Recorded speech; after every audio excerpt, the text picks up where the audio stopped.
Hello, I'm back with you with another video. A quick review on the Flying Irons Hellcat, F6F Hellcat, World War II fighter plane. This is a really well modeled aircraft. All the details, the sound of the engine,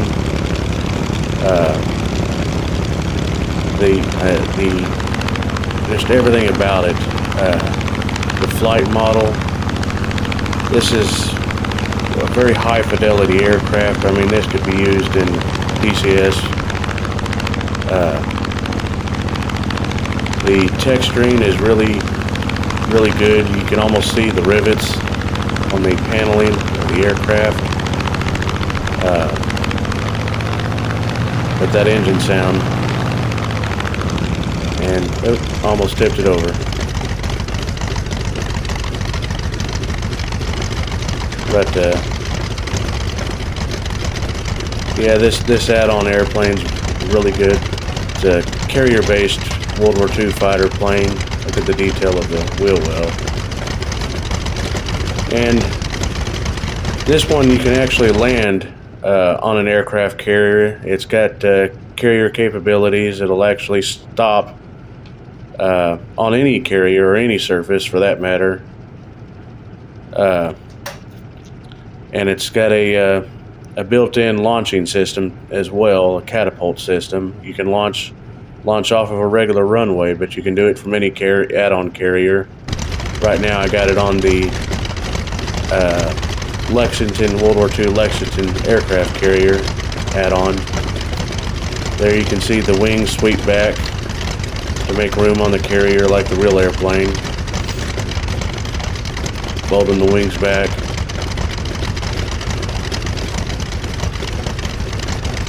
A lot of times the mechanics would hop in their airplane and crank it up and wait for the pilots to run out there and hop in the airplane and take off during times of battle. These planes had an ungodly amount of horsepower. I mean, it's not a jet, but man, you could go full throttle and just hang on the prop. Now this Hellcat, they called it the Zero Killer, the Mitsubishi Zero Killer, because it's armament, it's armor plating around the cockpit, especially behind the pilot. It's self-sealing fuel tanks. There you can see these. They modeled in a little tablet that you can use with this aircraft. It's got a bunch of different options. It's got a checklist, V-speeds, parameters. You can change the different amount of fuel, basic autopilot, and the fuel. You can even add on a drop tank for extra fuel. Basic autopilot works pretty good. Maintenance, you can almost have it like the airplane's your own, where you do maintenance on it. You can change the GPS radio for a gun sight that would be on the real aircraft. Now look at the detail of that cockpit. You can even see the rub marks below the rudder pedals where the pilot would rub his feet on the plate there. The controls moving around.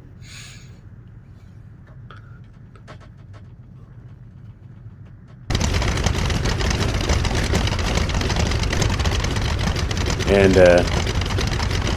yeah, this aircraft wasn't used at the Battle of Midway. It didn't come out till a little bit later in the war, when it was really starting to be produced. But once it did, it really helped change the tide of war in the Pacific. And of course, the Corsair did as well. But it was really this aircraft that really took the fight to the Japanese back then. And here the engine shut down.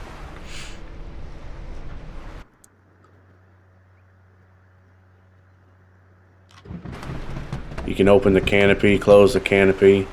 It comes with its own World War II fighter pilot avatar. I got to be able to slow the camera down a little bit. It moves too fast. But you can see the detail of the engine. I mean, they show the cooling fans on each of the cylinders. You can see the spark plug wiring. You can see the nicks and the imperfections in the propeller blades from wear and tear.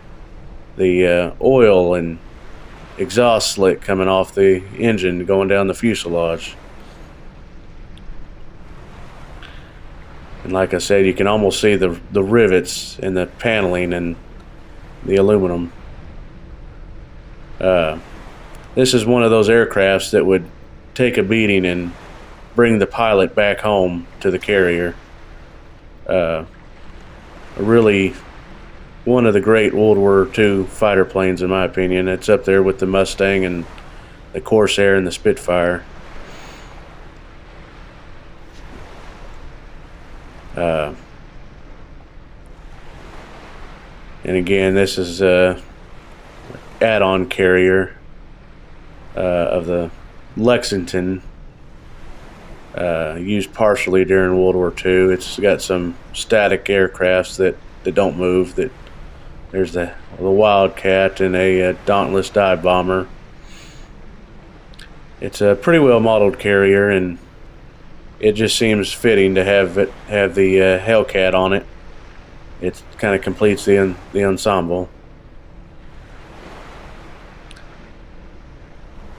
You can even see the wording there, and it's just an iconic aircraft. This aircraft shot down more Japanese fighters than any other American fighter of the war. Thus, it's nicknamed the Zero Killer.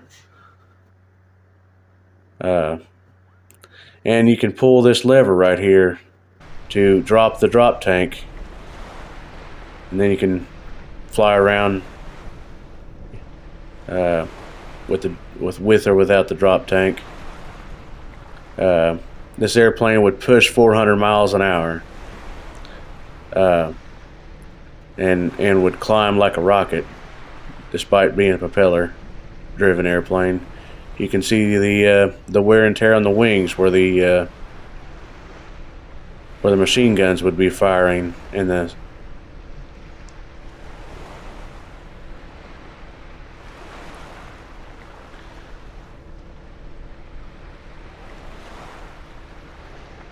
yeah, this is a really detailed aircraft. I'm really impressed with the modeling and the flight model.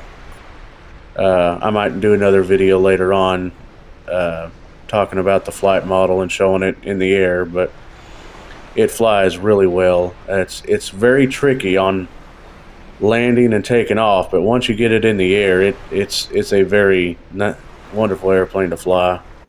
And that's my review of the Hellcat. Have a good day.